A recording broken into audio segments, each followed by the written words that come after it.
Assalamualaikum warahmatullahi wabarakatuh. Sampurasun tepang deui di channel Berkah Segara. Mangga satos carios kamari pedang wasiat urang lajengkeun ku carios tangkorak hideung atanapi jawara ti kuburan. Wilujeng ngabandungan tug dugikeun karengsena.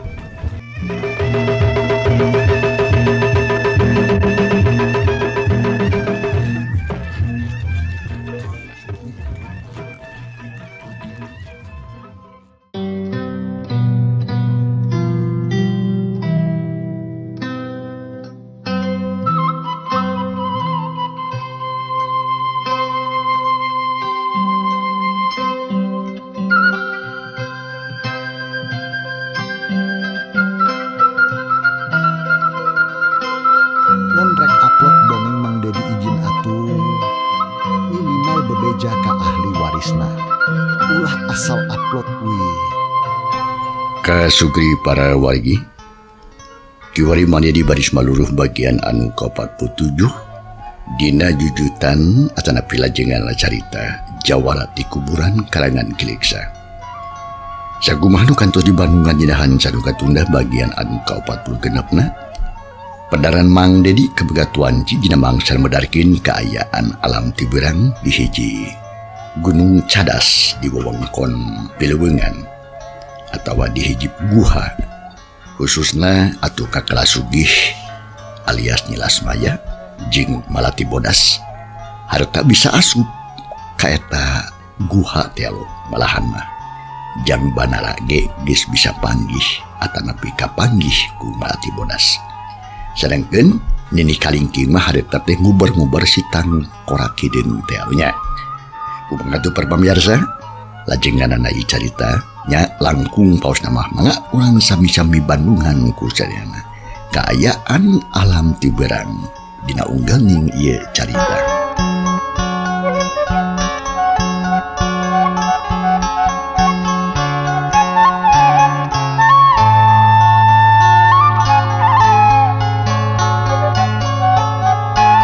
Mangsa alam harita teh tina beurang maju ka sore.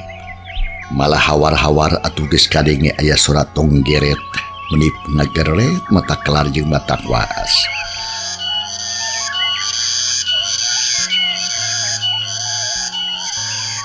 Ngan hanya ka jero guha mah teu kadenge surat tonggeret teh.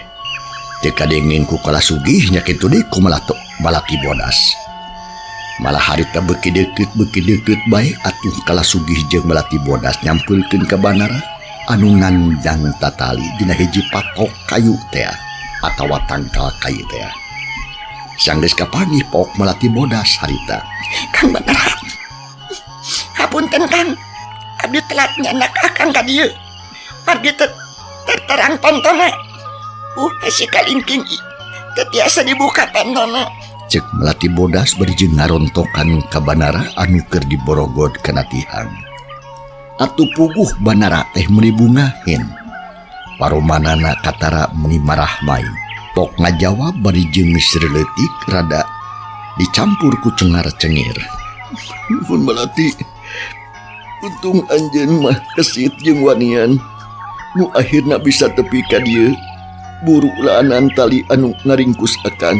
Mumpung si Kalingking keluar, cek Banara barijeng detep ka Malati Bodas. Gancang Malati Bodas harita. Mangga Kang Banara, antosan sagedap ieu tambangna urang keuretan ku peso. Kala sugih coba bantuan menggatkeun tambangna lain colohok wae atuh. Cek Malati Bodas bari ngareret ka sakala sugih. Anu harita memang keur colohok weh bakat ku kaget. Komo barang nempu Banara dirangkulan ku Malati Bodas mah. Hati leutikna kala sugih menih ngaheab panas asa direrap. Paran dedek kitu teu bisa majar kumaha da bohongan manehna keneh bet ngaku-ngaku kala sugih. Pok kala sugih ngajawab rada dumareda. Bari jeung neken perasaan anu ngagolak jero dada. Kula tangtu bakal mantuan Malati. Sok, keuretan ku peso. Cek kala sugih ampir-ampiran harubah sora. Atuh sarepet mana oge nyambut bedogna. Seret-seret. Ngeretan tambang alun-alian awak ujang Banara. Hate kala sugih beuki tagiur jajantung ratu tutunggulan. Ari ka Banara kacidak sonona Tapi Taurat ngadakeun. Akhirna leungin kala sugih ngalaperpluk atuh harita. Pesona ragrag kabenaran katempuan ku Banara. Atuh pugu Banara teh ngarasa kaget pok nanya ka kala sugih. Nakunaon atuh kala sugih? Jeung deui kuring teh asa-asa geus wawuh jeung anjeun teh. Tapi nah bet bisa babarengan jeung Malati Bodas. Kemarana ari si Ejron jeung baturna. Cek Banara pura-pura teu nyaho ka si Ejron. Padahal mati luana oge paraeh ku manehna. Atuh pugu kala sugih teh beuki tagiwur bae. Lantaran buah hatena geus bener-bener poho ka manehna. Kala sugih alias Nilas Baya anakna Mas Iman. Dina hate leutikna mah cumerit maratan langit ngoceak maratan mega. Nyeri, perih, beuti tanya kitu ku buah hate, tapi dabongan sorangan atuh. Lantaran harita teh katempona ku Banara mah bener-bener we hiji jajaka anu kasep. Anu geus kanyahoan ngaranna nyata kala sugih. Akhirna kala sugih apal kana dirina. Jeung ngamaklum ka Banara pok kala sugih ngajawab, sorana ge rada ngageter. Sadarek Banara, urang memang geus kungsi wawuh. Malahan mah nya kuring pisan anu ngadagudag si Ejron. Ngan hanya kawe kasusul si Ejron ngaleungit di Gunung Mengkok. Saterusna kuring kalunta-lunta sorangan. Ari perkara babarengan jeung Melati Bodas mah wayahna ulah diomongkeun di dieu. Sabab balakona panjang jeung keur aya dina bahaya yuk ayeuna mah urang kaluar we ti guha. Bisi si kalingking datang mantem. Cek kala sugih ngajawab kelawan hate anu berat. Danu galecok dina hate leutikna mah lain ngomong nu kitu. Tapi sasambat ka buah hate nyetana Banara. Anu lila geus dianti-anti kari-kari barang patepung bet kitu jadina. Atuh puguh we lain deui matak nyeri kana hatena kala sugih alias Nilas Maya. Nuhun atuh kala sugih. Memang benar kitu yuk urang keluar ti guha. Tapi ya suku di talian kene cik atuh pangbegatkeun tamangna. Jeung Banara bari jeung nunjuk kana sukuna. Atuh gancang kala sugih megatkeun eta tambang ku bedaug. Malati Bodas nempokeun we kelawan haten pinuh ku pananya.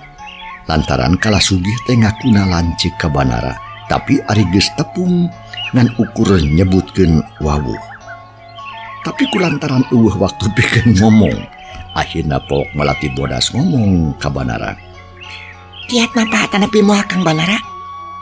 Mangga ku abdi urang payang bilih repot teuing ari mapah. Sareng deui eta jina acuk jiga-jiga aya teras getih. Tangtos akang teu mutahkeun getih sapertos anu ti payun. Cek Malati Bodas bari jeung nunjuk kana kerah bajuna Banara. Kala sugih meni panas hatena ngadengi caritaan Malati Bodas kitu. Tapi tetep teu bisa nanaon. Kajaba ti elok-elokan rian cidu. Anak pisan Malati, akang teh 2 kali ngutahkeun getih. Malahan manuka 2 kali na medugkeun nyebrot. Kabeneran pisan kana beungeutna si kalingking. Manehna ngajerit mata kuatir getih akan panas cenah karasana. Kitu cek si kalingking.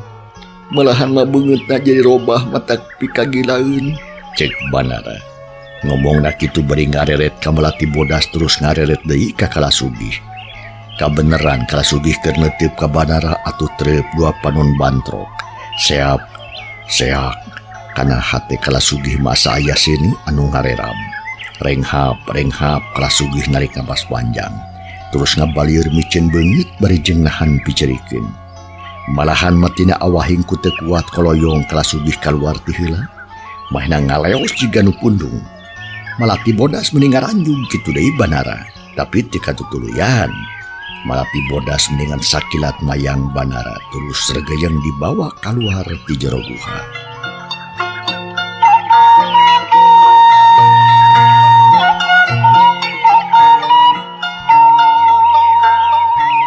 Urang jojo ringkesna lalampahan Malati Bodas mayang jang Banara. Tika catur lila di jalan. Banara anu dipapayang ku Malati Bodas geus tepi kaluareun atawa sumut guha. Kitu deui kala sugih. Manehna limpang baun rusuh muruk ka pelebah Nyi Maria. Sanggeus tepi gek diuk dina akar paromanan nak teberag malah jika malawung bangun jarauh panenengan bari jeung diuk tepok kala sugih ngomong jroning hate. Ampun Gusti, nah gede nasib abdi teh bet kieu. Buah hate nu mulan malen susu bet geus ngahiji jeung awewe sejen. Gusti, nasaha atuh si Malati bodas teh. Kalakuanana kasar, omonganana matak panas kana hate. Bapak mah, tulungan abdi teh mah Bapak. Gerengang mana teh teu beunang dipercaya. Kalaka pagulung-gulung jeung anu ngaran Malati bodas. Cikala sugih alias nyilas maya bari jeung ngahuleng malahan mati kaampeu deui berebei cipanon bari jieu celak mauragan mapai pipina saredet hatena ting saredet asa disisit ku hinis lamun geus teh apa teu lila kurunung berarti bodas anu keur mayang banara nyampurekeun Mang Dedi izin kedu atuh. kana jajantung kala sugih asa aya nu gaganjal curud-curud cipanonna beuki jeuh bae. Akhirna kala sugih teu kuat nahan perasaan koreja cengkat gagancangan berengbong lumpat satekar tanaga dang daunan anu kadupak menimburubut pangpunggar raring katincak ting peletok telila pertak deui anu nuturkeun horeng simana horeng sakadang uncal teh jika nama mung pisah jeung sobatna atuh banara jeung Melati bodas oge meunikeun kacolohok duanana pating haruleng bari jeung leuteuk kana urut ngaliwatna kala sugih telila pok banara ngomong ka Melati bodas. Melati, buru-buru akang tunda ulah dipapayang kieu akang aya tanyakeun ka Malati. Loba hal-hal anu teu matak ka hatiku pikir teu kohanta ku akal. Cek banara bari jeung neuteup ka Malati bodas. Gebon jeung Malati bodas sarta rada ngarenjang. Gancang ngajawab bangun anu gugup. Mangga Kang. Cek Melati bodas jembut mangga bari jeung terus atuh ngecageun banara. Gek banara diuk tina tani terus ngarahuh bangun capek. Sanggeus kitu gap kana wesi kuning nu aya dina jeroeun baju. Alhamdulillah salamet. Lamun ieu barang karebut ku si kalingking, tangtu kalangan persilatan bakal banjir getih. Cek banara ngomongna kitu teh kana dirina. Melati bodas kageteun pok harita. Nyarios sareng saha Kang Banara? Cek Melati bodas bari jeung neuteup ka banara. Hatena ngadadak teu puguh rasa. Jajantung ratung tutunggulan. Ku lumpatna ngejatna kala sugih. Melati bodas jadi salah tingkah.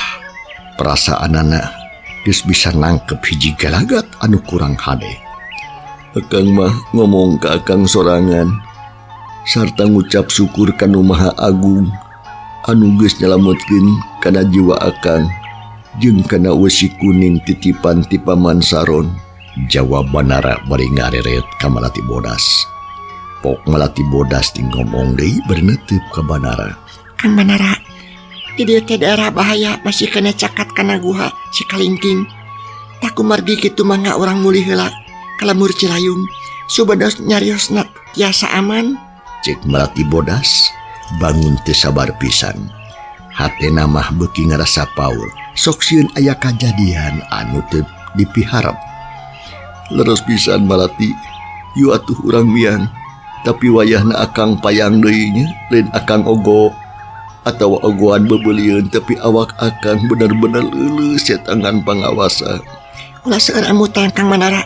Perkawis eta mah parantos hak akang sarta kewajiban abdi kanggo ngabantun akang ti dieu. Pokona mah akang kedah salamet sarta kedah tebih tis sayang iblis. Kanggo abdi mah bujang-bujang sipating tanaga. Dalah nyawa oge kanggo ngabelaan kaselamatan akang. Margi akang teh calon pamimpin. Si genep jago teh abdi reueus pamitiasa ngabaktikeun tanaga ka pamimpin. Cik Melati bodas ngomongna antem pisan. Ari banara ngadenge kitu ngan ukur bisa manggut bari jeung mesem. Pok ngomong saperluna. Nuhun Melati, yuk urang biang. Cek banara bari jeung nyakelan wesi kuning nu aya di jeroeun bajuna. Melati bodas tolobadi catur itu catur ieu gayeng banara dipayang. Terus dibawa leumpang ngalaunan. Tapi keur kitu atuh harita. Malati, anjeun ulah jadi jaki. Bebaskeun si kuring. Ampun Cek Nyi Maria harita ti kajauhan atuh kebog melati bodas ngarenjang leuwas rag lempangna eureun heula. Ari Banara kageteun pok nanya ka malati bodas, saha anu gegerowan teu malati kadanguna jiga nu nalangsa pisan. Tulungan heula atuh karunya malati teu hade ngantepan nu nalangsa. Cek Banara bari jeung ngareret kana beungeut malati bodas. Kang Banara, eta teh si Maria anu nyana kabur ka akang teh. Mana dini borogod ku abdi dina tangkakai. Da bongan geus kumaha ngahina ka akang sareng ka abdi. Jawab malati bodas bari jeung ngaliuk ka tukang. Manehna oge ari hate leutik nama teu tega nyiksa Nyi Maria teh. Ngadenge kitu pok atuh Banara harita be ulah kitu malati. Senajan nya oge manehna teh ngiwat akan, tapi da dalang nama si Kalingking, malahan mah manehna oge diancam rek diala nyawana ku si Kalingking. Tak kumargi kitu ulah ditambahan deui katunggaraanana teh malati, buru-buru bebaskeun heula. Cek Banara bangun kurang panuju kana kelakuan malati bodas kitu. Upami niarosna kitu teh sanes Kang Banara, tantos ku abdi moal digugu. Margi si Maria teh sasat geus nyapekeun ka abdi sarta nyilakakeun ka akang. Nanging ku margi anu marentahna Kang Banara anu dianggap hiji pamimpin tantos bakal dilaksanakeun ku abdi. Mangga calik heula Kang di dieu nya. Cek malati bodas beri cageun heula Banara. Sanggeus kitu terus ngaleos, tapi gancang dicalokan deui ku Banara. Kadi heula malati, akang rek nanya heula ka malati. Cek Banara bari ngagupayan ka malati bodas. Atuh kapaksa malati bodas balik depok ngomong ka Banara. Aya pikir sanaon Kang Banara? Mangga geura saurkeun. Si Maria teh jahat, tapi urang teu aya hak pikeun ngahukuman. Tah kumargi kitu bebaskeun kalayan hate anu sadar jeung ikhlas. Keun bae kajahatan anu geus kaliwat mah da akang oge geus salamet ayeuna mah. Lamun manehna cacat atawa araheut payahna ubaran heula. Cek Banara deui jika nu geus nyahueun kana kaayaan Nyi Maria. Atuh puguh malati bodas meni ngarenjang. Beungeutna katara rada bias pok ngajawab semua anu gugu. Mangga Kang, tantos ku bakal dilandongan permios Kang Banara. Cek malati bodas bari jeung manggut tandaning hormat. Mangga malati omat cing ati-ati. Jawabna atuh Banara bari jeung neuteub ka malati bodas anu geus ngaleos. Beuki lila malati bodas beuki jauh beuki anggan. U Banara teu oleh dituturkeun ku paneuteub. Teu lila antarana srog malati bodas ka Nyi Maria. Pok malati ngomong bangun keheul. Rek naon anjeun teh Maria? Gogorowokanna jiga nu gelo. Malati, anjeun geus nyieun kasalahan kana diri anjeun sorangan. Anjeun janji ka kuring. Yen lamun Banara geus karebut deui, kuring rek dilepaskeun ku anjeun sarta raheut kuring dina pipi arek diubaran. Tapi nah ayeuna kalakah ngaleos. Ulah kitu atuh malati. Cek Nyi Maria jiga nu keheul deui. Lantaran asa dihina ku malati bodas teh. Renghap malati bodas sadek napas panjang. Manehna asa kasiksa ku perasaan. Bubuhan jalma nu kasartur barangasan ayeuna kudu nurut kana kahayang Banara. Atuh puguh karadas karasana teh asa berat pisan. Tapi kulantaran ras inget kana jangjina kakresana emak Saron atawa Ki Saron jeung janji ka Nyi Maria. Akhirna malati bodas nguat-nguat maneh pikeun neken perasaan pok harita. Hampura kuring teh Maria. Kuring kabuleung teh ku kabungahan lantaran Kang Banara geus karebut deui. Nu akhirna poho kana janji kuring ka anjeun. Heuk, ayeuna mah nya anjeun rek dilepaskeun, tapi kudu janji ka kuring. Sanggup atau henteu Maria? Naon janjina malati? Tok, geura omongkeun ka kuring. Tentu ku kuring bakal dilaksanakeun. Asa ulah ngarubikeun kana diri kuring jeung deui. Ulah anu berat teuing. Jawab Maria bari jeung neuteub. Gampang Maria. Kahiji anjeun ulah nyieun deui kalakuan anu jiga tadi. Omat ulah rek kumaha ngaganggu ka Kang Banara. Lantaran eta teh calon pamimpin deuleu. Kadua, anjeun kudu ngabejakeun lusian deui Kalingking anu sabenerna. Rek ka mana cenah maneh teh mantogna? Dieuna di rek naon pangna kaluar ti guha. Sok dongengkeun heula ka kuring. Kasanggup anjeun ka kuring Maria. Buru. Cek melati bodas. Bangun anu teu sabar pisan. Hatena meni ngagolak. tapi tetap perasaan ditekan sakuat tenaga. Dalam ingat kenapa patah tiba nara magis tangtu Nyi Maria teh bakal diparagap ke nyawana harita. Kuring sanggup ngalaksanakeun anak, tapi sok atulaan heula. Tali nu ngorok ngaborogod awak ai kuring teh. Dah hese atuh ngomong agak bari kieu mah. Sing percaya ka kuring Malati. Cek Nyi Maria bari ngalengis. Atuh ari ngadenge kecap kitu mah ti Maria Malati bodas oge rada karunyaheun. Tangtu kuring bakal dilaan talina. Jawabna Malati bodas bari jeung terus mukaan tali. Anu ngaborogod Nyi Maria. Atuh puguh we Nyi Maria ngarasa bunga nu teh papadana. Hatena ngarasa gurigah sarta janji arek nurut kana kahayang Malati bodas. Telila antarana Nyi Maria geus bebas deui rumpuyuk brek Nyi Maria diuk setengah mebetkeun maneh. Jigana mah awakna karasa leuleus jeung lungse, pipina anu diturihan ku peso karasa perih nyanyautan. Katara Nyi Maria meuni muringis nahan kanyeri. Perih. Nuhun Malati. Sok dengekeun ku anjeun kuring. Rek nerangkeun ini kalingking. Cek Nyi Maria bari jeung narikeula napas panjang panon mah neuteup ka Malati bodas. Sok, gerang ngomong. Ku kuring arek didengekeun. Jawabna Malati bodas bari jeung marehna oge geek diuk. Tapi bari jeung taki-taki pikeun ngajaga hal anu teu dipiharep. Kuring teh sabenerna mah diutus supaya neangan awewe anu masih parawan keneh. Lobana duaan rek dipake ubar kajayaan si kalingking. Lamun teu bangkitang tu diri kuring nu bakal jadi korban. Ari sebab pangawakan jadi kalingking nyanget ieu katut segala rupana kagagahanana. Kawilang temen tah lantaran disebut ditumal ku hampru jama teh. Malahan mah manehna teu hasil nyiksa banara. Lantaran pangawakana temen tah ayeuna manehna arek nyangan kuring digana mah. Lantaran eta nini acida beungeusna jeung teu boga rasa kamanusiaan. Kitu tah sebenarna mah Malati. Anjeun perlu nyaho. Cek Nyi Maria ngadadarkeun kayaan di kalingking ayeuna. Syukur atuh Maria. Eta katerangan ti anjeun kacida gede hargana pikeun kuring. Tapi kuring can ngarti kumaha carana maneh ngagunakeun awewe nu masih keneh parawan teh. Jeung naon kasiatna pikeun manehna. Nah matangna mah gagah atau leuwih teu kitu? Cek Malati bodas jiga nu penasaran pisan. Lantaran mahna inget kana omongan Mama Sutara nu kungsi nerangkeun perkara eta. Dina mangsa nyerat manah diculik ku Nini Kalingking teh. Nu matak Malati bodas meuni panasaran. Dah keukeuh hayang nyaho kana rusiahna Nini Kalingking nu sabenerna. Ngadenge pananya kitu atuh ti Malati bodas pok Nyi Maria harita.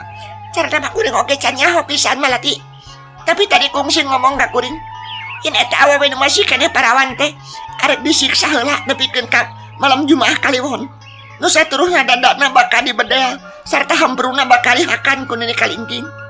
Ari gunana kahiji pikeun mulihkeun deui sagarupa kagagahan jeung kadugalan. Kaduana pikeun nambahan umurna.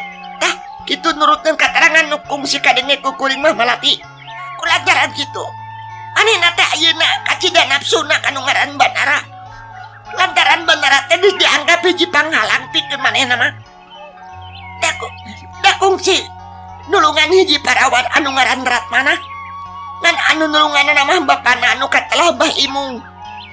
Tapi mepes keuyang ke Banara. Atuh saja bati kitu. Banara teh dianggap hiji musuh satru bebuyutan. Lantaran geus kemawani nulungan si Tangkorak Kideung. Nu ayeuna bisa bebas deui. Anu manaha ieu teh bakal ngajadikeun banjir getik di kalangan persilatan. Kitu turutkeun katerangan ti Nini Kalingking jeung jawara-jawara sajen mah. Cek Nyi Maria nerangkeun atawa ngadongengkeun kaayaan Nini Kalingking kelawan panjang lebar. Atuh bugu Malati bodas meuni ngahuleung pok harita. Teteh berat ye. Kang Banara dijadikeun sasaran. Padahal mah Kang Banara can bugu salah. Jeung deui da memang teu salah. Lantaran Kang Banara mah ngan sakadar deuk nangan hiji jalma anu geus mateni bapana. Malah ayeuna geus aya laratan anu pasti yen anu mateni na teh Nini Kalingking pisan. Kalayan nyanyembleungeun muridna dina perkara si Tarang Kideng bener oge teh salah deui. Lantaran sakadar kabeneran ngungkul harita teh. Kang Banara arek gelut ngalawanan nentin kalingking, kari-kari bedogna beak.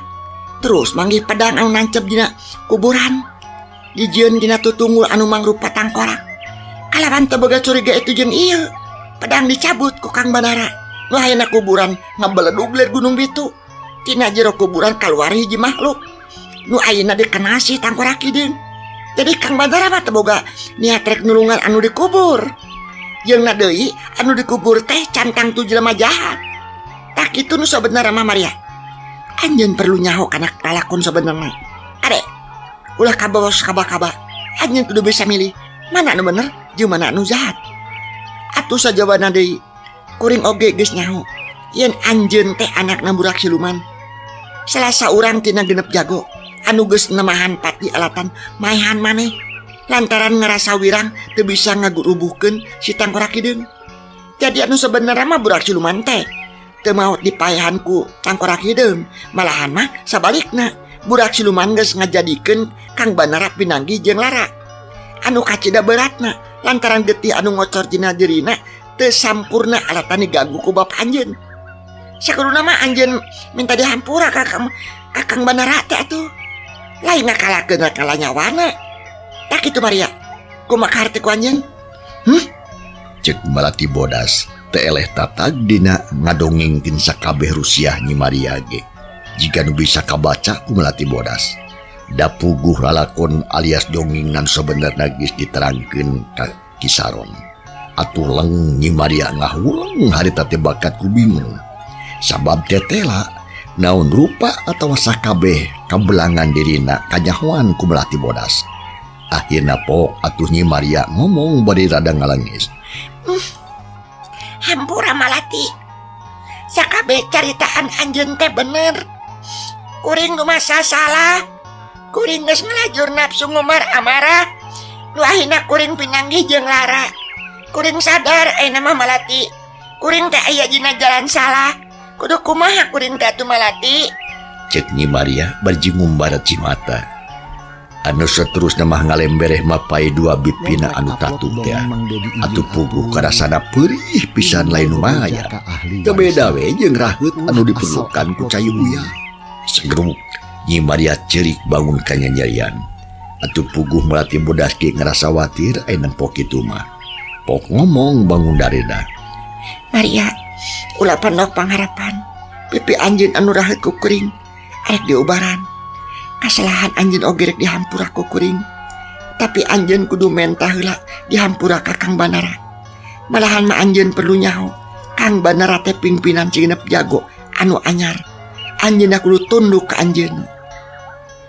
Malahan mah si Tangkorak Kideng oge aya dina parentah Kang Banara. Si Tangkorak Kideng ngaula ka Kang Banara. Atuh komo anjeun da sarua jeung kuring pada ngora keneh. Cek Malati Bodas bari jeung nyakelan pigilang leungeun Nyi Maria. Terus nyangkatkeun beungeut Nyi Maria anu keretung.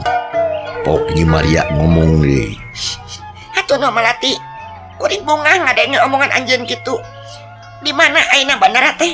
Kuring rek minta dihampura.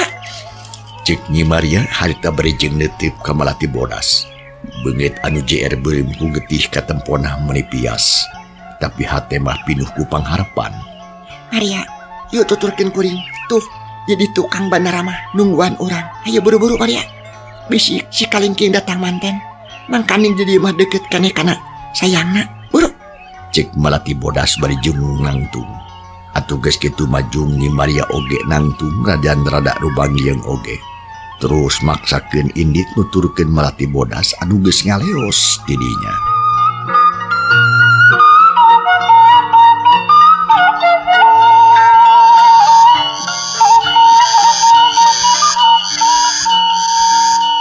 Mangsa alam beki sore bae harita teh.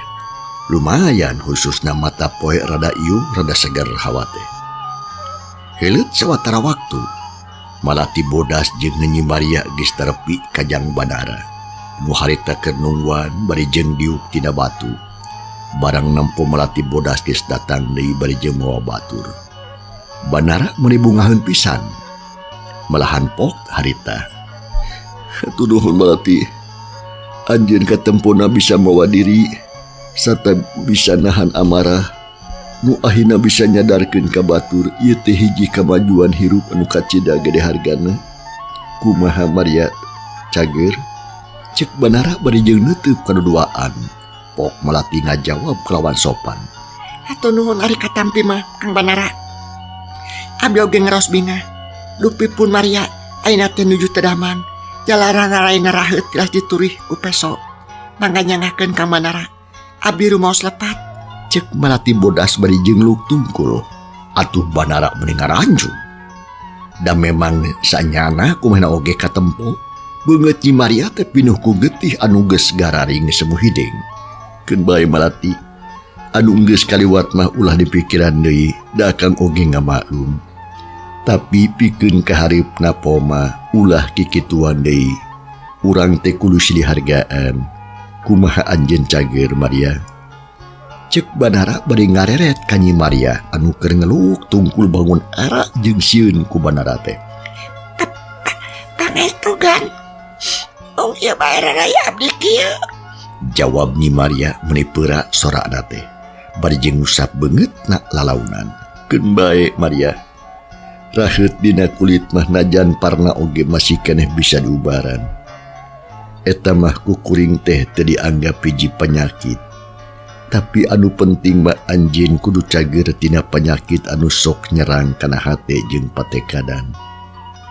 Jigana ayeuna mah cager anjeun teh nya. Nuhun Maria. Kuring oge milu bunga. Cek Banara bari jeung neuteub antem ka Nyi Maria anu keur tumungkul. Omongan Banara kadengena ku Nyi Maria estu di matak ngeunah pisan. Kana api tiis, kana awak ngeunah, malahan mah jag-jag. Kanyerina jina pipi ti karasa bruk Nyi Maria nyuuh kana dampa suku Jang Banara. Segruk Nyi Maria cerik pok ngomong diselang ku inghak-inghakan.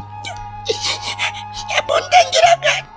Abdi rumah sapat berantasnya di awan kasalira. Satu berantas kumawan tunungan can bala kalepatan abdi teh itu salaput hulu. Taya pupurian anak duh hapunten abdi teh juragan. Jika ini abdi saja kumawula kasalira. Abdi rela ngorbankeun jiwa sareng raga kanggo ngabelaan kasalamatan hiji pamimpin. Oke katampi ku salira. Cek Nyi Maria. Bari jeung nyuuh kana suku Banara. Atuh gebeg Banara ngarenjak satekar kebab. Utamana pisan mah ngadenge omongan Nyi Maria anu ngaku-ngaku arek bumela ka pamimpin. Sadengkeun Banara teh teu masa jadi pamimpin. Ulah kieu Maria. Maria hehehe. Tong kikieuan sok cengkat deui. Naon sababna anjeun teh penjajak kitu? Omat, ulah salah harti Maria. Kuring mah lain pamimpin, tapi kuring boga cita-cita hayang numpes kajahatan, jeung nanjeurkeun keadilan katut bebeneran. Tah kitu cicak cita-cita kuring mah. Ada juragan, anu kitu cita-citana teh pantas disebat pamimpin. Margi, tiasa ngabentenkeun mana nu leres sareng mana nu awon. Tapi misalnya siji pemimpin mah muat tiasa kitu juragan. Salah tuh Maria, salah. Nu kudu nyaho kana salah jeung bener mah lain ngan pamimpin wungkul. Dalah bawahan oge atawa rakyat kudu nyaho kana perbedaan antara salah jeung bener. Kitu cek pamikir kuring mah. Ari pamadagan anjeun kumaha Maria? Cek Banara telah beuki penasaran. Eta oge laras juragan. Angin aya nu langkung ti kitu. Jawab Nyi Maria berjeng ngareret ka Banara sakedeung geus kitu luk deui tungkul. Ari Banara pok harita ke. Naon deui sajabana ti kitu teh Maria cik sakalian omongkeun. Nu disebat hiji pamimpin teh sanes mung sakadar kagungan anak buah wungkul atanepi kagungan rakyat. Nanging hiji pamimpin teh kagungan sifat nu jujur, bener, pinter, tur wijaksana. Serta terang kana hak sareng kewajiban. Tah eta sifat anu sebat nama teh sadina aya di salira. jantan yakin salira teh hiji pamimpin anu sangem mimpin sagarupi tindakan dugi ka ayeuna bebas tina pademelan jahat. Tak eta anu dimaksa di hiji pamimpin ku abdi mah. Jawab Nyi Maria ngomongna kitu teh mun jeung renghap ranyu. Terus narik napas panjang jika nu ngerasa eungap pisan. Lantaran geus bisa ngedalkeun eueuning hateuna. Jang Banara jeung Nyi Melati bodas gawena unggut-unggutan. Tandan yang ngarti pok Banara ngomong harita teh beri jeung rada cungar cengir mah gering keneh. Kuring ngarti kana eta omongan anjeun Maria. Tapi nah anjeun ngerasa yakin yen kuring ngabogaan sifat nu disebutkeun tadi cik naon buktina. Hatur nuhun ai kartos mah sareng deui abdi ngaraos yakin yang salira teh ngagaduhan sifat nu tadi teh. Duh pibuktosna ka hiji salira teu kagungan rasa memusuhan sareng abdi. Padahal mah abdi teh parantos yakin ngalebihkeun ka salira. Malihan mah ngabahayakeun kana jiwa salira. Atuh sajabi teh eta sagarupina lakon salira ku abdi parantos katingali sareana. Tak gitu buktosna teh juragan. Cek Nyi Maria. Beuki tegas we Ari Banara meuni ngahureng. Manehna ngarasa salah tingkah. Pedah Nyi Maria bieu nyebutkeun geus rupa-rupa bae. Saja badati nyebut pamimpin teh make der nyebut juragan sagala deui. Maria. Sakabe keterangan anjeun ku kuring kaharti. Tapi anjeun poma teh kudu kaleuwih kitu. Ka kuring mah teh kudu nyebut juragan, nyebut we ku sebutan nu pantes. Waktu cukup mangsa nyekapan. Cagila para pamirsa, ieu carita urang tunda heula insyaallah enjing.